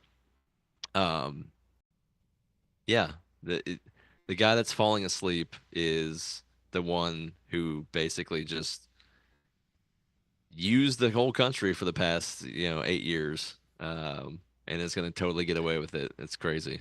I feel like he used my tax dollars to wipe his butt. That's for sure. By the way, I'd love some feedback in the chat on how the audio sounds this evening. Working very hard to make it balanced, but that's always the struggle. Here's the last clip we have of our Uncle Joe, President Joe. You know, with you in Angola, a vibrant city, and I look, not the city. The city I know is not Angola, but in Angola, in a vibrant city. You know. Jeez. He's reading it. That's hard to screw it up, but you did. He did it. Never underestimate Joe Biden's ability to fuck things up. Barack Obama. Yeah. Exact quote from Barack himself. Yeah, broken old man. That's what America is, but not for long. We're back, baby. We're back. Get out, you're fired. Young man. Young man. Yeah, let's go. America's back. America's back. Yeah, let's go, Brian. Here's our next clip is Megyn Kelly, which I must point out, like, when is she expected to hit the wall? She's cruising hard. And I don't know when and if she's gonna hit the wall, but she's like, like she's an older lady at this point, but she's still dressing and acting like she's in her 20s and 30s, and like, I mean, she looked pretty good still. She looks great, which is my point. Is like, when is she? Okay, so you're trying to say she's aging like wine? She's aging extremely well. Oh yeah. And how old is she? I don't know. Let's ask Grok. Yeah, no, I mean, and to see the arc that she went through from, fighting with Trump, was it the 2020 re-election or the 2016? Obviously one of the two, but it could have been as early as 2020. She's 53. Dang. Okay. All right. Yes. Yeah. I would have said like low 40s. So yeah, you're good on that. Yeah, she was there. She was there for the President Trump debates, and she was all treating them hard. And that was a period where she was working for MSNBC or CNN or NBC or something. Like she had a job with left-wing media for like 1 year, and it was that year. I think it was 2020 debates. Yeah. So to go from, being a classic liberal woman and being just consistently offended by just gender in general and men to now being one of his best supporters. That's what COVID did, man. It really shook things up for people, and one of her included. Because she got injured, I think, and that really did it for her. Oh yeah, she got the palsy or something. I forget. Yeah, she got the ism. She got the pulse. Well, let's see what she had to say today. The wrestling with why did he do this to us? Because he's a lying liar who lies. Again, consume other media, people. Try to expand your horizons, and then you won't feel so stupid all the time.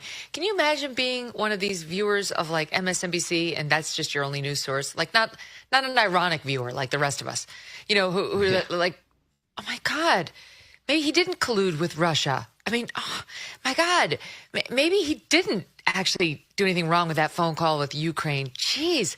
I mean, maybe Trump has a point about the weaponization of the Department of Justice. Maybe those so-called experts who attacked him actually weren't really all that reliable. And now finally, maybe Joe Biden actually isn't all that honest. Is it possible he was intending on doing this pardon all along? Hell, You can check my phone. I do not have my dad saved as Pedo Joe in my phone. Peter. Pedo Peter. Or the big guy, the 10%. Yeah. So. Yeah, Megan. I mean, it's exactly right. It's this arc that she's been on, that she's trying to guide. I mean, I don't know how many liberals like listen to her now because she's a traitor and a Nazi, and is basically Hitler now, according to people. But I mean, it's beyond whether she's a liberal, whether she like. I think it's just team reality. It's team objective truths. It's team not being brainwashed anymore or buying into the propaganda. Because once you, like what she's saying, once you start this rabbit hole, this chain of dominoes, and everything that you've been led to believe starts unraveling very easily. It is a very fine thread to pull to get this to completely unravel. Yeah, you kind of go through this existential crisis of identity that you have to come to terms with, and you either go crazy and just make it worse on yourself, or you wake up in common euphemism. Yeah, I feel like if you're a normal person who doesn't watch politics, and maybe you were a Democrat because your parents are Democrats, those normal people who maybe they were wrong and they're like their opinions really they shouldn't be voting based on their opinions. Those people are now all like, I'm a Republican now because I know I'm not crazy. Like, yeah. I want my wife and my kids to know their gender, and I want them to be able to use him or her to describe everybody. And No. I don't think that your gender can change depending on the time of day. No. Or the month of the year or the season. I saw that. I saw there was people calling themselves season something. Season sexual. That their sex changes based on their. They feel masculine in the summer and feminine in the winter. Like, these people are so mentally insane that you can't be in their group, and that's good for the rest of us, especially if we get libertarians like Vivek Ramaswamy running the show. Hell yeah. Here's one of these trans lawyers this is on topic. We are headed there. We're doing a weave for you guys. You feel like it's the weave. You feel like we're going they somewhere. Can't handle the weave. We're bringing it back. We're bringing it back on message. There's a Supreme Court case being heard right now about the right to butcher your kids. This one lawyer has to stand up there and say why she believes that 2-year-olds know that they're trans. This high-profile case before the U.S. Supreme Court, Chase Strangio.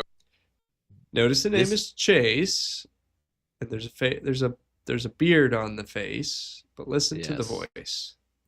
Chase, thanks so much for being here. Really appreciate it. So the case comes at a time when 26 states have passed laws restricting healthcare treatments for transgender youth, according to a CNN analysis of data from the nonprofit think tank Movement Advancement Project. So how do you plan to argue before the U.S. Supreme Court in a case that could have wide-ranging implications beyond the state of Tennessee?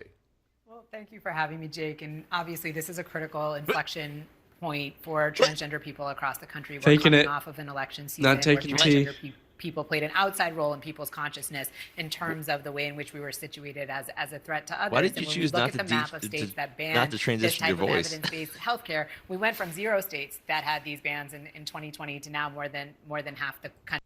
What happened? What happened?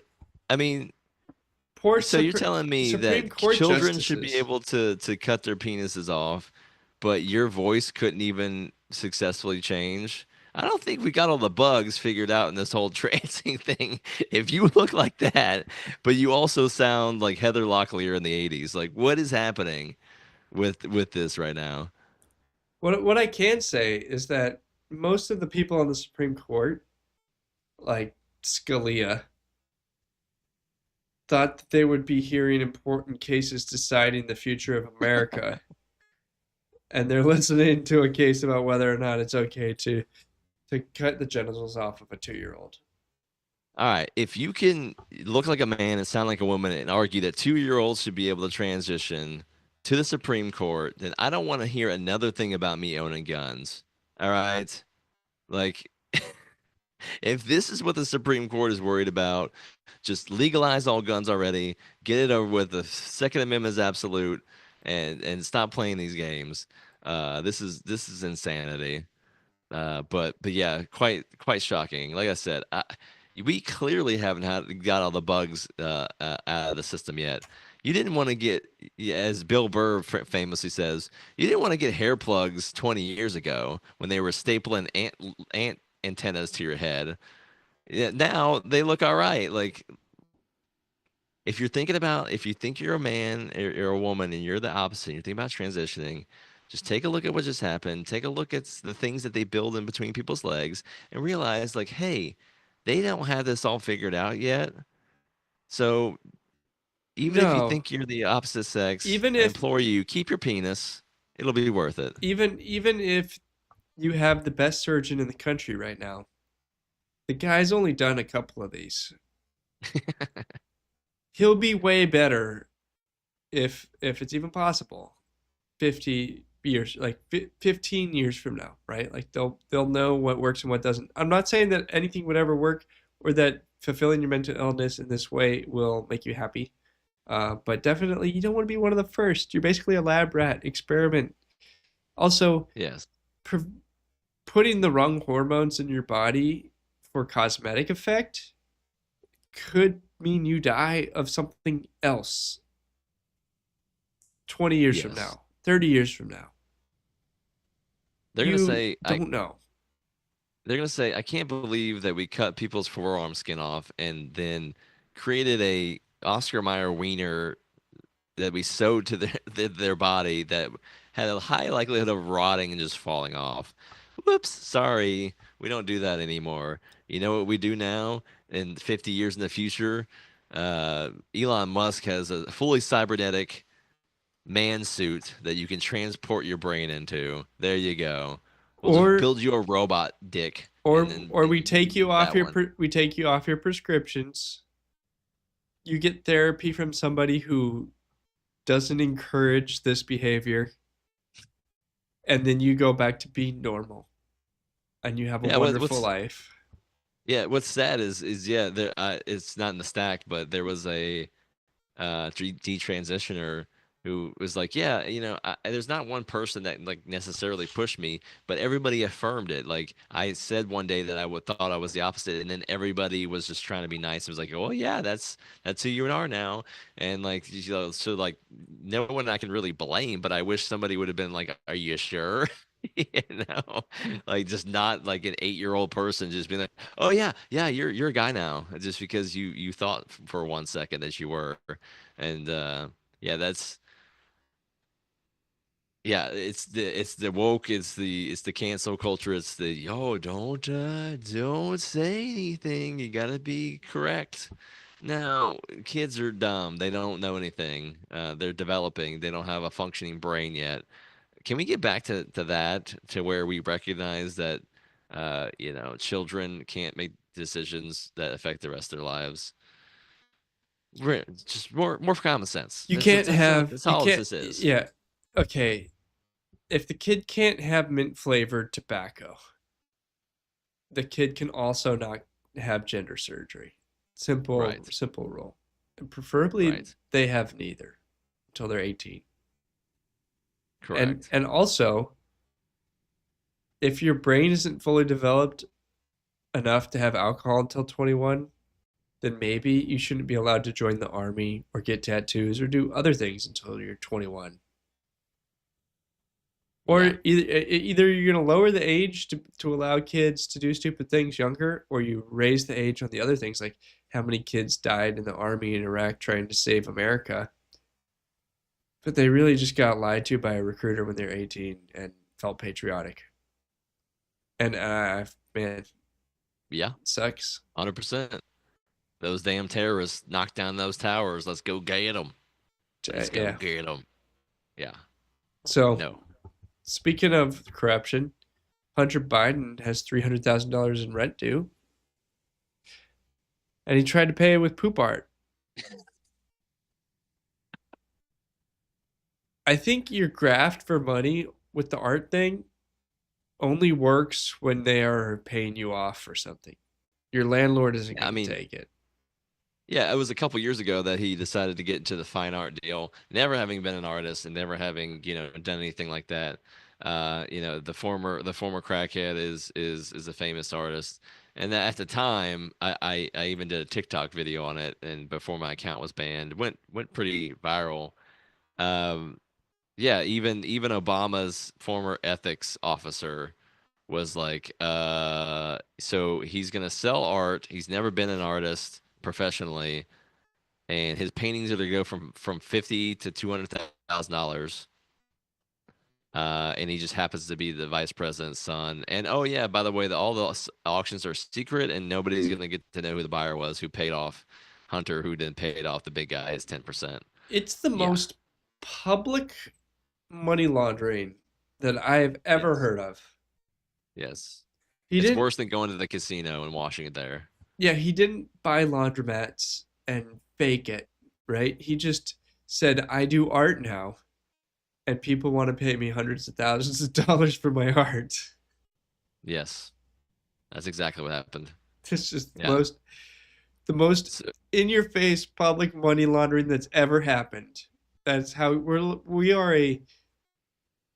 were like the most backwards third world country. Like we would say Saddam Hussein is awful. Look at what Uday does. He sells his art for millions just to launder money because he's a bad guy. Like really? No, that's our president. That's Hunter Biden. Well, that guy just paid like $4 million for the banana taped to the wall, which I'm pretty sure that's already been done before. If I remember, like 5 years ago, it was also somebody taped a banana to a wall and it sold for millions. But the guy that bought it is, of course, some crypto guy, and he goes up there, pulls the tape off, pulls the banana apart, and eats it. I mean, what? I would have taped a banana to a wall for like $15 and sold it to him. Banana cost 39 cents. What's the profit margin on that? 39 cents to 3.9 million. What's that, like 10,000x?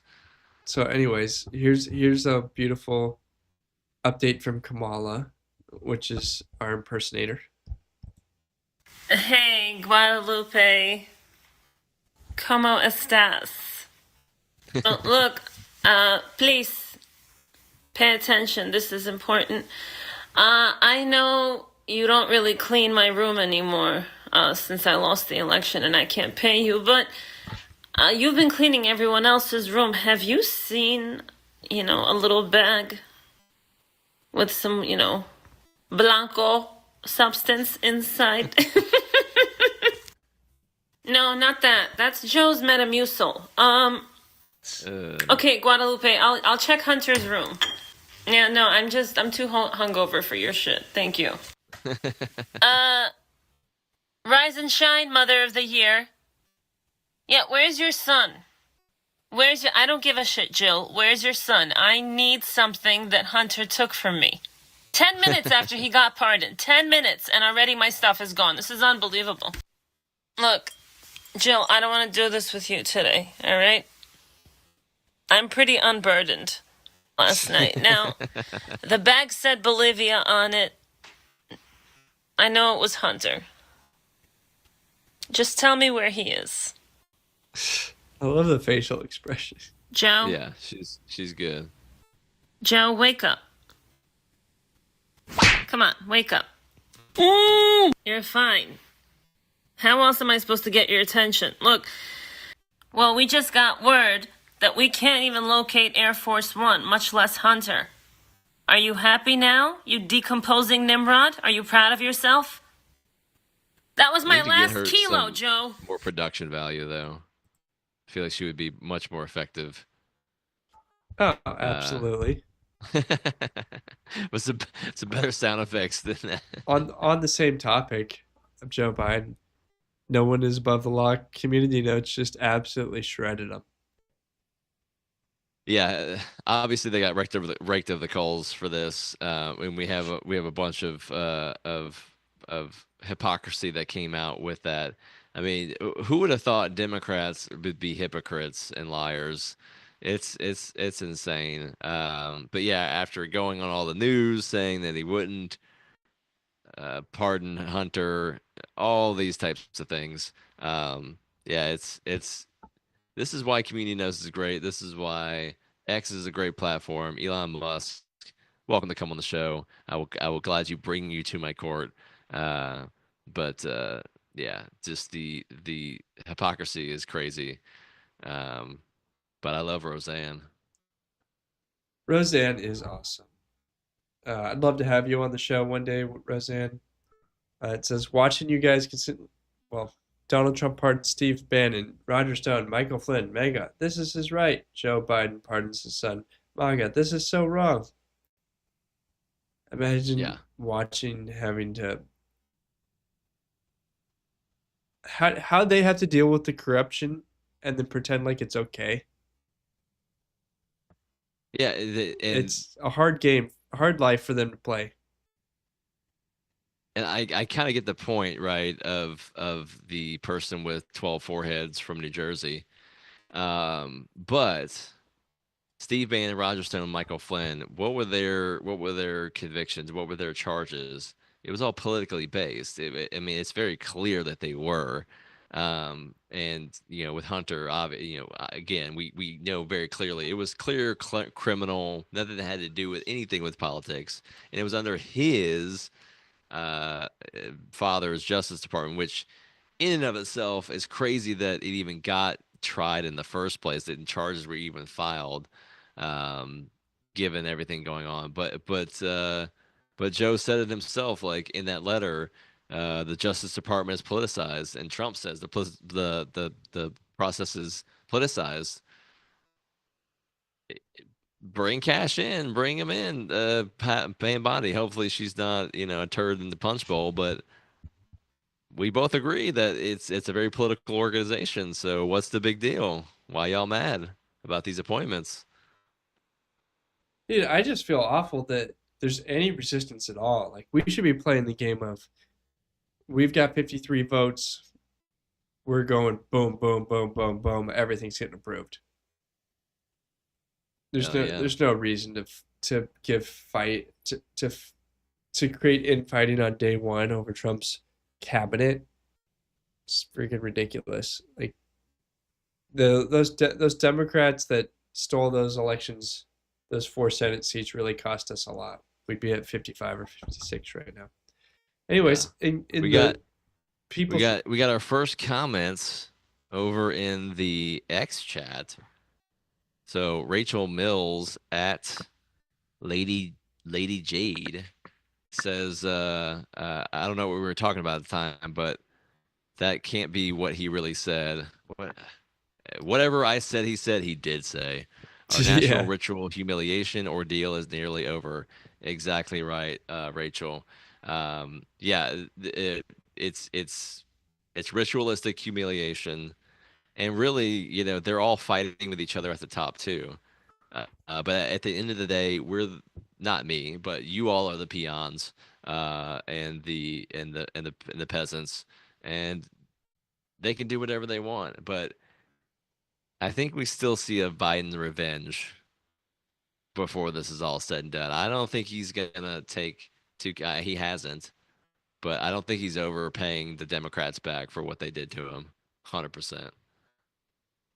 So here we have the Attorney General of California, previously Kamala Harris' role. Like this is Kamala Harris's old job.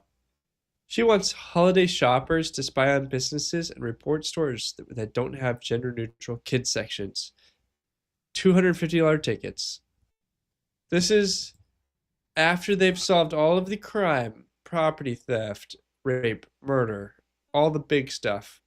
California's basically perfect. Now let's go find the remaining businesses that are still in this state because they haven't figured it out yet.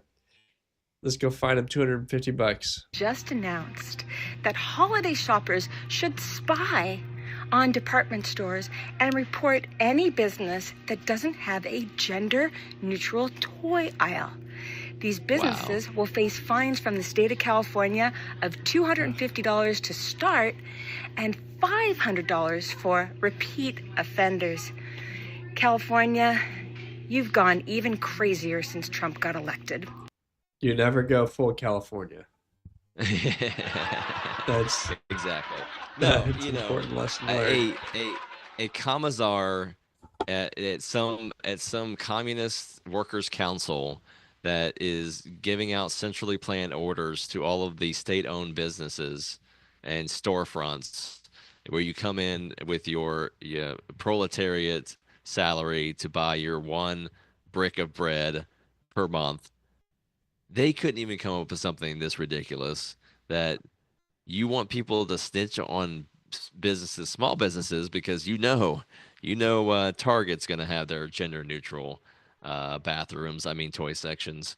But yeah, some small toy store that they only have a couple of shelves, and this is what we're going to do. There's poop on the streets. There's crime everywhere. It's same in New York, but people getting shot in the streets. This and legalizing teenage boys to be with men and not get statutory rape charges. Like, these are the priorities of California, and they're exporting it by moving to your town and voting, and that's what's happening with Utah. This is insane. Well, there's a silver lining. We don't want to end any show on bad news, so let's get into this story. Peanuts owner, the squirrel. Peanuts owner says the squirrel murderers won't get away with it. Mark Longo is set to sue New York State. He should. They murdered his pet. Peanut's very upset. R.I.P. Peanut. You will never be forgotten. We will avenge you. We did avenge you with our vote for Trump, but we will continue to avenge you. They don't know what they did when they took out that squirrel. I think he's the reason that they won. Yeah, well, this is Liberty Tonight. I just want to point out that we are here because of you, and every single one of you is important to us. We will be here even if it's just 1, 2, 3, 4 viewers, because we're dedicated to it. That's absolutely This right. is where freedom never sleeps. We do have lots of options for you to support us at ForLibertyShop.com, or you can become a supporting member at ForLibertyNetwork.com. And that is all I got to do to pitch for you right now. Let's see if we can't get 1 or 2 more stories in before we do Peasant of the Week. So here's some Kamala Watch videos. Kamala jumps out from under a rock to debut her new accent. Sponsored by Kamala's Accent School. I knew y'all were in town. I couldn't let it go without coming by to say hello. And to say thank you to everyone here, all of these extraordinary leaders.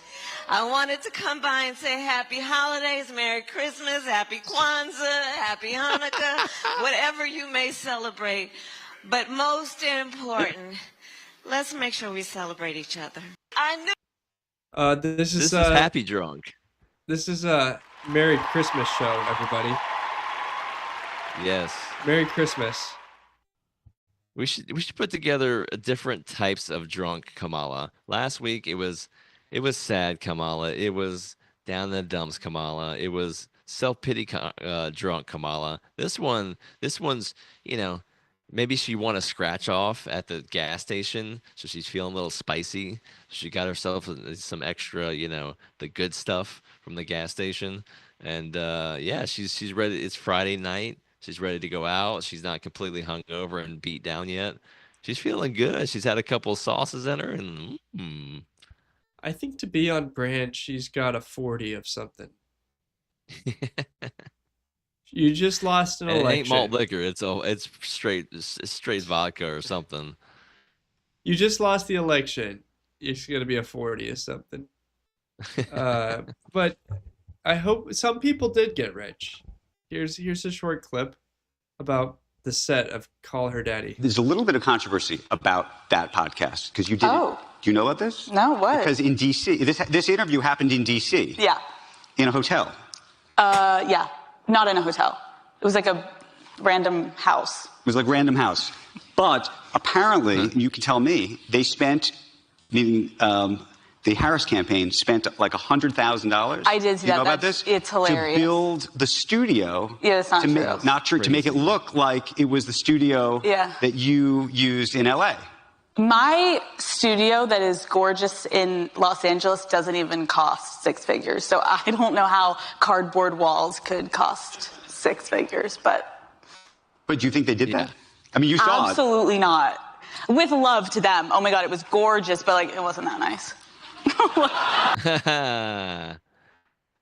Rats leaving the sinking ship. That's what that is right there. Well, maybe we don't have $100,000 cardboard box, and we didn't pay off the mob or whatever happened with that money. But Robbie the Remain just sent us $10, and thank you, Robbie. Very much appreciated. Thank you. Your tribute is well received. Your head is safe for now. So yeah, what happens now with all the debt from Kamala's election? I'm not sure how you retire debt of a thing that's never going to live again. Is there like a bankruptcy for campaigns, or you just close it with the debt? I have no idea.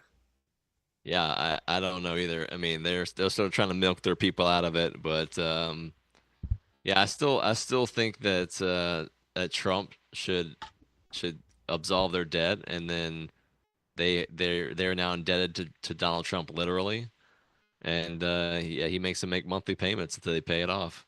That's what I would do. It would be hilarious. You know, the DNC, the ones who owe me money, they're still paying. They're on a payment plan.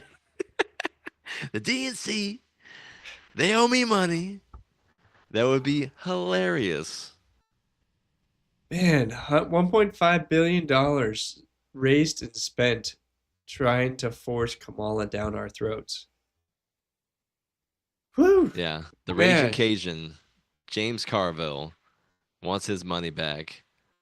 It was super funny. I don't know if we showed the video of him going off. No, I didn't include it because he was dropping too many F-bombs.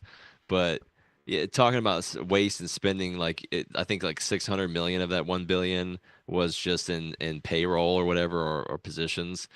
And he was going off about the fact that he didn't go on Joe Rogan. He thinks that was probably obviously one of the biggest factors of it, and that just woke millennials blocked it essentially. He's like, I would have fired their asses, and I would have found who hired them, and I would have fired them.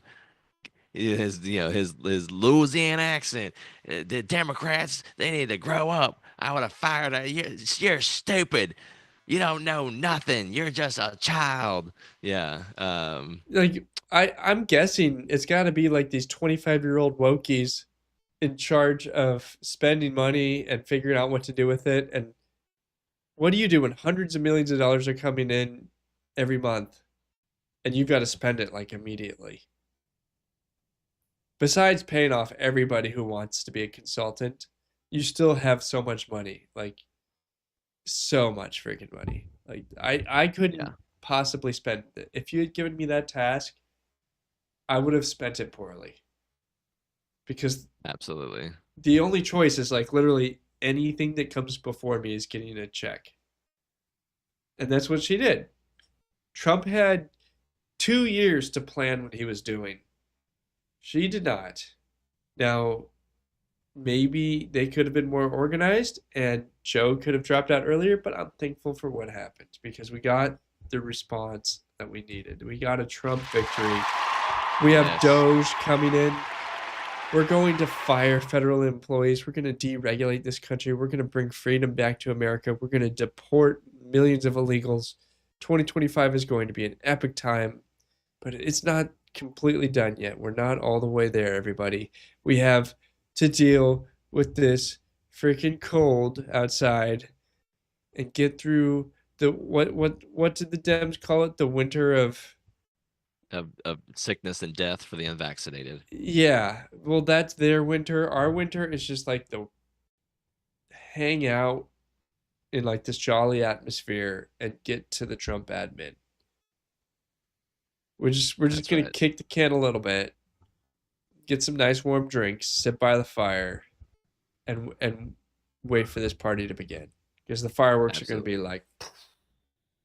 Absolutely. All right. Well, just like we do at the end of every show, I want to say thank you to everybody who supported us. Please join our network at the4libertynetwork.com and give some tribute to the king for his last words to his people. Yes, I will go ahead and do a Peasant of the Week. And this is a man of international fame, a man of travel, a man of truth, and a man that, for being a journalist, this is probably the greatest danger you could put yourself into, as Julian Assange could attest to, and that is Tucker Carlson, Peasant of the Week, for visiting Russia and interviewing Lavrov and Putin and all those guys. Takes a lot of balls, given you are a journalist, to risk everything like that, and but at the same time, I feel like here in about 30 days, it's going to get a lot easier to do real journalism. But nevertheless, Tucker Carlson, you are the Peasant of the Week. All right. Thank you. We will be here this same time next Thursday night. Don't miss it. 10 p.m. to midnight Eastern, 9 p.m. to 11 on Central. Go have a wonderful evening. We will talk to you soon, everybody.